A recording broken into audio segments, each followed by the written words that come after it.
নমস্কাৰ। আশীৰাকে আমি গাৰ্জেনসকল আৰু উপস্থিত আমাৰ ছাত্ৰ ছাত্ৰীসকল, আজি বহুত দিনৰ পৰাই আমি এমাহমানৰ পৰাই প্ৰস্তুতি চলাই আছিলোঁ যে আমাৰ একাডেমিত এটা ট্ৰেইনিং প্ৰগ্ৰেম হ'ব লাগে বুলি।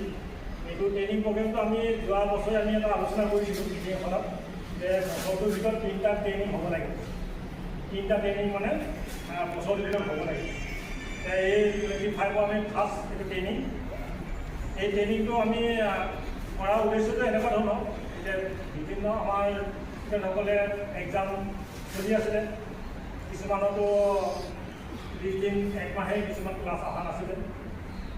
সেইটো কাৰণে ক্লাছ নহাটো কিতাপ পঢ়াবৰ কাৰণে গোটেই এলাইনমেণ্টটো ঠিক কৰিবৰ কাৰণে এইটো ট্ৰেইনিং প্ৰগ্ৰেমটো আমি ৰাখিলোঁ। আৰু এতিয়াতো কিছুমান স্কুলৰ বন্ধ আছে, সেইটো কাৰণে চবকে মাতিলোঁ। যিয়ে নহওক কিছুমান অসুবিধাৰ কাৰণে আহিব নোৱাৰিলে। ট্ৰেইনিঙৰ উদ্দেশ্যটো এইটো এনেকুৱা ধৰণৰ ট্ৰেইনিংটো কৰিলে কিছুমান বস্তু টেকনিক বুজিব পাৰি। গতিকে মইতো প্ৰত্যেক দিনাখনে ক্লাছ কৰাই থাকোঁ। মোৰ টেকনিকৰ ঠাইত বেলেগ এজন মাষ্টৰ আহি পিনে এটা টেকনিক কাৰণে নিশ্চয় কিছুমান বস্তু শিকিবলৈ পাৰে।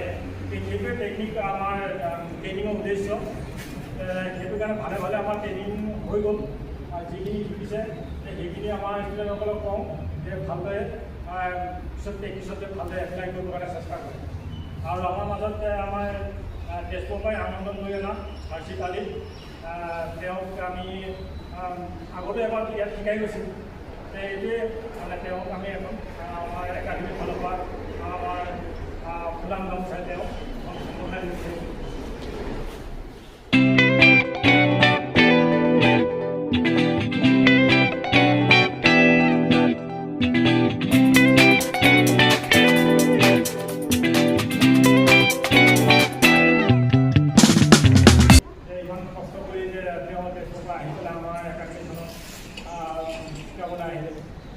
সেকেণ্ড টাইম তেনেকৈ ভৱিষ্যতলৈ আকৌ আহিব বুলি আশা থাকিল। কিবা হৰ্ষিত অকণমান অনুৰোধ জনাইছোঁ যে আমাৰ একাডেমীৰ বিষয়ে আজি ট্ৰেইনিংটো প্ৰগ্ৰেমটো কি পালে। থ্যাংক ইউ সো মাচ যে আপোনালোকে ইমান ছাপৰ্টিভ। আৰু মই আগতো আহিছোঁ, ছেকেণ্ড টাইম হয়। চ' এজন ভাল প্লেয়াৰ হ'বৰ কাৰণে আমি এটা বস্তু মেইন বস্তু যে কনচিষ্টেঞ্চি, মানে যিকোনো বস্তু যদি আমি ডেইলি প্ৰেক্টিছ নকৰোঁ আমাৰ পাৰফৰ্মেঞ্চ বেয়া হৈ যাব। যদি আমি 1 মাহ আগত প্ৰেক্টিছ কৰিছোঁ, যে আমি 1 মাহ গেপ দিছোঁ, আমাৰ পাৰফৰ্মেঞ্চ যাতে ইনক্ৰিজ নহয়। যে আমাৰ এই ফাৰ্ষ্ট যেনেকৈ আছে পাৰফৰ্মেঞ্চ আজি চেম হ'ব পাৰফৰ্মেঞ্চ।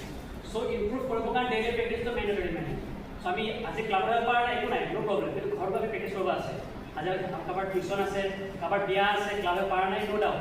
কিন্তু ঘৰত গৈ পেলাই এটলিষ্ট 1 ঘণ্টাৰ কাৰণে প্ৰেক্টিছ কৰিবই লাগিব। এতিয়া মই ক্লাছ যাব নোৱাৰোঁ বৰষুণৰ কাৰণে, তুমি কৰোঁ কি ঘৰতে প্ৰেক্টিছ কৰোঁ। মই ঘৰতে মেথছ চেলেকশ্যন কৰিছোঁ, ঘৰতে প্ৰেক্টিছ কৰিব পাৰোঁ। ৰাবাৰ টিউব খেলি লৈছোঁ মই ঘৰতে প্ৰেক্টিছ কৰিবৰ কাৰণে। তোমালোক যদি ঘৰত প্ৰেক্টিছ কৰিলে টিউব চুব স্কিপিং ৰোপ যি পাৰে কিনি ল'বা আৰু ঘৰতে প্ৰেক্টিছ কৰিবা। মানে প্ৰেক্টিছটো মানে লাগিব। যদি প্ৰেক্টিছ নকৰোঁ আমাৰ ডিষ্ট্ৰিক্ট গেমত আমি ইয়াত ওলাই যাম, কিন্তু ষ্টেট গেম গৈ পেলাই আমি হাৰি যাম। 1 বছৰ প্ৰেক্টিছ কৰিলোঁ যে হাৰি কি ফাইদা আছে, হয় নাই? এক তলত মাৰ ফিজ দিয়ে, ড্ৰেছৰ পইচা দিয়ে, ৰেডিঙৰ পইচা দিয়ে, ইমান পইচা দিয়ে তাৰ ফাইদাটো আমি যাব লাগিব, বুজিছে নাই?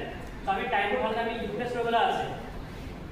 খেল মেইন খেল বছৰ এবাৰেই আহে আমাৰ ষ্টেট গেমখন।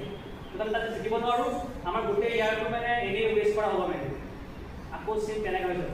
চ' বাকী প্লেয়াৰে বহুত প্ৰেক্টিছ কৰি থাকে, টেষ্ট-স্পৰ্ট হওক গুৱাহাটী বহুত সাংঘাতিক প্ৰেক্টিছ কৰি থাকে। চ' সেইটো হাৰাবৰ কাৰণে আমি ডেইলি প্ৰেক্টিছ কৰিব লাগিব। চ' কৰিবাই নাই? মাতেই নাই, প্ৰেক্টিছ কৰিবা নাই? প্ৰেক্টিছ ডেইলি কৰিব লাগিব। প্ৰেক্টিছ ডেইলি কৰিবা। ধন্যবাদ হৰ্ষিত আলীক, আমাৰ একাডেমীৰ ফালৰ পৰা ধন্যবাদ জ্ঞাপন কৰিছোঁ। আৰু বিশেষকৈ আমাৰ একাডেমীখনত এতিয়া তেখেতে কৈ গ'ল যে বছৰত এখন গেমৰ কাৰণে আমি ইণ্টিজাৰ কৰোঁ। কোনখন গেম চবে গম পাইছে নাই? ষ্টেট গেম বা ডিষ্ট্ৰিক্ট গেম। ডিষ্ট্ৰিক্ট গেম হ'লেহে ষ্টেট গেম।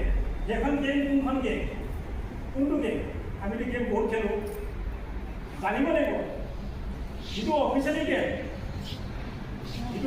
যিটো গেম হয় আমাৰ টেষ্ট ইয়াৰ পৰা ডিষ্ট্ৰিক্ট চিলেকশ্যন হয় ষ্টেট গেম কাৰণে, সেই গেমখন অৰিজিনেল অফিচিয়েলি গেম। সেই গেমখনত ছাকচেছ হ'বৰ কাৰণে আমি বিভিন্ন আৰ্টত গৈ গেম খেলিব লাগে। আমাৰ যেনেকৈ আছে গেম পাতোঁ, আমাৰ গেম খেলিব লাগে, বেলেগ এটা গেম পাতে, তেনে গাঁৱতে পাতে তাত খেলিব লাগে মেইন উদ্দেশ্য হ'ল অফিচিয়েলি গেমখনত ছাকচেছ হ'ব সেইখন গেম খেলিলে তাৰ ছাৰ্টিফিকেটে ভৱিষ্যতে উজ্জ্বল আছে বেলেগ ক্ষেত্ৰতো উজ্জ্বল আছে কিন্তু সেই অফিচিয়েলি গেমখনৰ কাৰণে আমি সকলোৱে মিলা কৰি থাকোঁ সেইটো কাৰণে বছৰেকত হ'ব সেইকাৰণে ভালদৰে খেলিব লাগে এতিয়া গভৰ্ণমেণ্টৰ ফালৰ পৰা সকলোৱে একদম অপেন দিগদাৰ দি দিছে হেমন্ত বিশ্ব শৰ্মাই আপোনালোকে চাগে নিউজবিলাক পাইছে আমি কেতিয়াবা গ্ৰুপত শ্বেয়াৰ কৰি দিওঁ নেশ্যনেল গেম হ'লে 100% বয়স অনুযায়ী পঢ়া তাৰ পঢ়াৰ হেৰি চাই গেম চাকৰি 100%। থেংক ইউ সকলোকে ইমান টাইম ৰখি অহাৰ কাৰণে ধন্যবাদ আজি এটা ফটো এটা হৈ যাব থেংক ইউ ধন্যবাদ।